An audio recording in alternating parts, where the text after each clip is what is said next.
નમસ્કાર મિત્રો, મારું નામ કિરણ છે. હું 28 વર્ષનો છું અને ખેડૂત છું.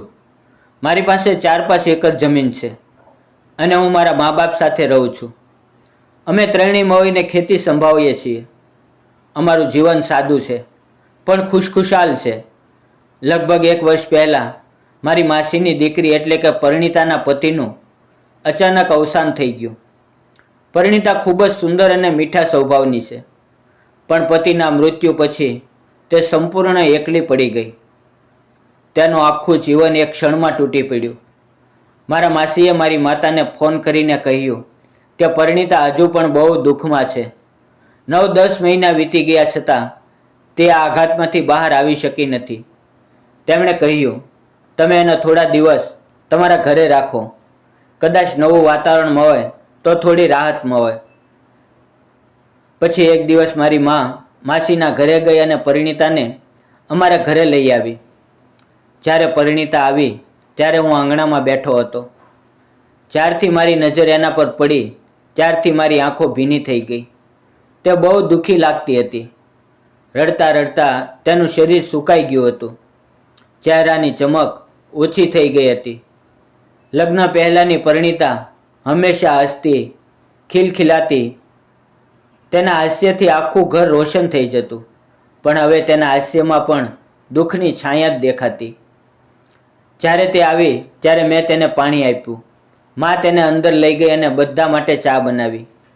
અમે ચારેય પિતાજી, મા, હું અને પરિણીતા એક સાથે ચા પીવા બેઠા. ચા પીતી વખતે મેં ધીમેથી કહ્યું, તું કેટલી બદલાઈ ગઈ છે. કિસ્મતમાં જે લખાયું છે એ તો થાય જ છે, પણ તું પોતાને આટલું દુઃખ ન આપ. તેણે હળવું સ્મિત કર્યું, પણ તે સ્મિત પાછળ પણ અપાર દુઃખ છુપાયેલું હતું. સાચું કહું તો મને પરિણીતા બાળપણથી જ ખૂબ ગમતી હતી. મારી માએ ત્યારે માસીને મારા માટે તેનો સંબંધ માંગ્યો હતો, પણ અમારી આર્થિક હાલતને કારણે માસીએ ના પાડી દીધી હતી. જ્યારથી પરિણીતા અમારા ઘરે આવી ત્યારથી 8-10 દિવસ વીતી ગયા, પણ તેની માનસિક હાલતમાં ખાસ ફેરફાર નહોતો. મા એને બહુ સમજાવતી, ખવડાવતી. પરિણીતા પણ ઘરના કામમાં મદદ કરતી, વાસણ ધોવામાં, કપડાં ધોવામાં કે રસોઈમાં હાથ બટાવતી. હું અને પિતાજી ખેતરમાં જતા, પણ ઘણી વખત હું ઘરે જ રહેતો. જ્યારે હું ઘરે હોઉં ત્યારે હું એની સાથે ખૂબ પ્રેમથી વાત કરતો, એ આશાએ કે તેનું મન હળવું થાય. જ્યારે મા બાપ ખેતરમાં જતા ત્યારે ઘરમાં ફક્ત હું અને પરિણીતા જ રહેતા. ક્યારેક તે ટીવી જોતી, ક્યારેક બારી પાસે બેસીને વિચારમાં ખોવાઈ જતી. તેની દરેક હરકત મને ગમતી. દુઃખમાં પણ તેની આંખોમાં એક માસુમિયત રહેતી જે મને આકર્ષતી. મને ખબર હતી કે તેના દિલમાં જ હજુ દુઃખ છે, પણ મારું મન તેની તરફ વધુ ને વધુ ખેંચાતું ગયું. તેનું તૂટેલું હાસ્ય પણ મને અમૂલ્ય લાગતું. મા એની કાળજી લેતી રહી, પણ મારા દિલમાં તેના માટે પ્રેમનું બીજ ઉગી રહ્યું હતું. હું એને વારંવાર કહેતો, પરિણીતા, જિંદગી રોકાતી નથી. આ દુઃખમાંથી બહાર આવ અને નવું જીવન શરૂ કર. તારી ઉંમર હજુ ઓછી છે, આગળ બહુ ખુશીઓ છે. એને ખુશ રાખવા હું એને ક્યારેક ખેતરમાં ફરવા લઈ જતો, ક્યારેક ગામના મેળામાં, ક્યારેક બજારમાં. આ બધાને કારણે તેના ચહેરા પર ફરીથી સ્મિત આવવા લાગ્યું. હવે તે મારી સાથે ખુલ્લા દિલથી વાત કરતી. પહેલાં જેવી હસતી, ખિલખિલાતી પરિણીતા પાછી આવી રહી હતી. અમારી નજરો વારંવાર મળતી અને તે નજરમાં બોલ્યા વગર જ બધું કહેવાઈ જતું. આ રીતે 3-4 મહિના વીતી ગયા. પરિણીતા હવે ઘણી બદલાઈ ગઈ હતી.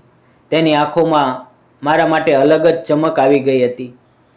એક દિવસ મા અને પિતાજી માસીના કામસર ગયા. તે દિવસે ઘરે ફક્ત હું ને પરિણીતા હતા. મને ખેતરમાં પાણી આપવાનું હતું એટલે હું સવારે જ ગયો. પરિણીતાએ રસોઈ બનાવી અને બપોરે ડબ્બો લઈને ખેતરમાં આવી. ગરમીનો દિવસ હતો. ખેતરમાં આમના કેરીના ઝાડ પર પાકેલી કેરીઓ લટકતી હતી. અમે બંને એક ઝાડ નીચે બેઠા. પરિણીતા મને ટક જોઈ રહેતી હતી. તેની આંખોમાં કેરી ખાવાની ઈચ્છા સ્પષ્ટ દેખાતી હતી. પણ શરમને કારણે કહી શકતી નહોતી. મેં હસીને પૂછ્યું, પરિણીતા, કેરી ખાવી છે?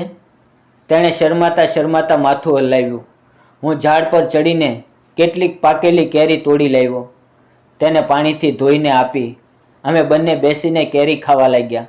પછી ડબ્બો ખોલ્યો અને ગરમ રોટલી શાક સાથે કેરીનો સ્વાદ માણ્યો. જ્યારે પરિણીતા કેરી ખાતી હતી, તેના ચહેરા પરની ખુશી, આંખો બંધ કરીને રસ માણવાની ક્ષણ, આ બધું જોઈને મારું દિલ ખુશીથી ભરાઈ ગયું. ભોજન પછી અમે ઝાડના થડને ટેકો આપીને બેઠા. મેં ધીમેથી તેનો હાથ પકડ્યો. તેણે એકવાર લજ્જાશીલ નજરે જોયું, પણ હાથ છોડાવ્યો નહીં. મારી ધડકન વધી ગઈ. મેં ધીમા અવાજે કહ્યું, પરિણીતા, મારે તને એક વાત કહેવી છે. તેણે કહ્યું, કહો. હું કાપતા અવાજે બોલ્યો, પરિણીતા, હું તને ખૂબ પ્રેમ કરું છું. આ પ્રેમ તો તારા લગ્ન પહેલાંથી જ છે, પણ મને ક્યારેય હિંમત ન થઈ કે તને કહી શકું. તારા લગ્નના દિવસે મારું દિલ તૂટી ગયું હતું. તેની આંખોમાં આંસુ આવી ગયા. તેણે કહ્યું, તો તે વાત પહેલાં કેમ ન કહી? મેં દુઃખીથી કહ્યું, કારણ કે તારા પપ્પાએ અમારી આર્થિક હાલતને કારણે ના પાડી દીધી હતી. માં ઘણી વખત વાત કરી હતી, પણ પરિણીતાએ મારો હાથ મજબૂતીથી પકડ્યો. મને ગળે લગાડ્યો અને રડવા લાગી. તે રડતા રડતા બોલી, તું પણ મને ખૂબ ગમે છે. તારા કારણે હું આ દુઃખમાંથી બહાર આવી છું. જો તું ન હોત તો કદાચ હું જીવી ન શકત. મેં તેની આંખોમાં જોઈને કહ્યું, પરિણીતા, હું તારી સાથે લગ્ન કરવા માંગુ છું. તેણે થોડું વિચાર્યું. થોડો ક્ષણ સંચય હતો, પણ અંતે તેણે માથું હલાવીને હા કહી દીધી. એક ક્ષણે મને લાગ્યું કે મારું જીવન પૂરું થઈ ગયું. બીજે દિવસે મા પિતાજી પાછા આવ્યા. સાંજે ભોજન વખતે મેં હિંમત કરીને કહ્યું, માં, પપ્પા, મને પરિણીતા ખૂબ ગમે છે. હું તેની સાથે લગ્ન કરવા માંગુ છું. મા પિતાજીએ એકબીજા તરફ જોયું. તેના ચહેરા પર ગુસ્સો નહોતો, ખુશી હતી. માં બોલી, મને તો પરિણીતા બહુ ગમે છે. અમને કોઈ વાંધો નથી. પરિણીતા ખુશીના આંસુથી રડી પડી. ઘરમાં આનંદ છવાઈ ગયો. થોડા દિવસોમાં માસાજીને બોલાવ્યા અને બધું સમજાવ્યું. માસીજીની આંખોમાં પસ્તાવો આવ્યો. તેમણે ભૂલ સ્વીકારી અને લગ્ન માટે સહમતિ આપી. થોડા દિવસોમાં જ અમારા લગ્ન ધામધૂમથી થઈ ગયા. ગામના લોકો, સગા સંબંધીઓની વચ્ચે અમે એક થયા. લગ્ન પછી અમારા જીવનમાં ફક્ત પ્રેમ અને ખુશી જ રહી.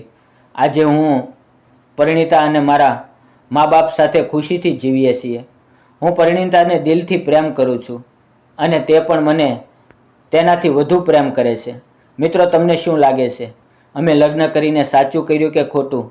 તમારું મત કોમેન્ટમાં જરૂર જણાવજો. સાચો પ્રેમ ક્યારેય પરિસ્થિતિ જોતો નથી. એ તો દિલની સચ્ચાઈ પર અને વિશ્વાસ પર ટકે છે. જ્યારે કોઈને દુઃખમાંથી બહાર લાવીએ, તેની કાળજી લઈએ, ત્યારે એ પ્રેમ આજીવન અડગ રહે છે. પૈસા કે કુટુંબ કરતાં પણ સાચો પ્રેમ વધુ મૂલ્યવાન છે. જો જીવનમાં સાચો પ્રેમ મળે તો એને ક્યારેય છોડશો નહીં. એ જ જીવનનું સાચું સુખ છે.